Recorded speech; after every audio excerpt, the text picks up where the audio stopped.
শুটকির বড়া বানাবো। এই যে মরিচ বাইটটা আগে ফ্রিজে রাইখা দিছি, যখন অবসর পাই তখন ওই মরিচটা একটু বাইটটা আমি আগেই ফ্রিজে রেখে দিই। মরিচ আর সাথে 2টা আলু দিছি।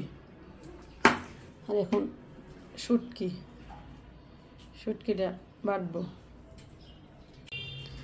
শুটকি বাটা শেষ, এখন রসুনগুলো বাইটটা নিব। রসুন আর পেঁয়াজ, এই আদা চেঁচা করে রসুনগুলো দিব।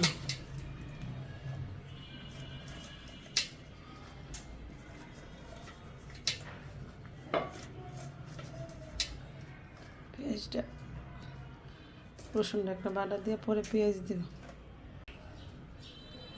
শুটকির ভর্তার মধ্যে শুটকির বড়ার মধ্যে রসুন একটু বেশি দিলে আমার কাছে খাইতে অনেক একটু ভালো লাগে, এই জন্য আমি একটু রসুনটা পরিমাণে বেশিই দিই।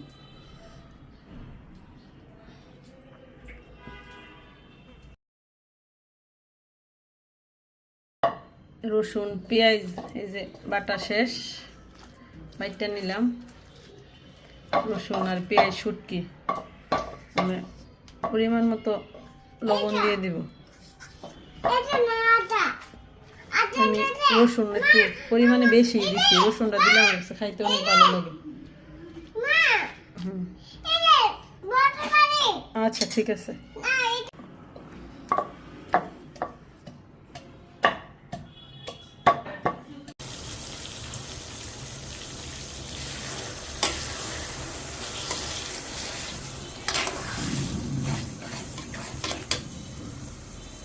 সুফাউলি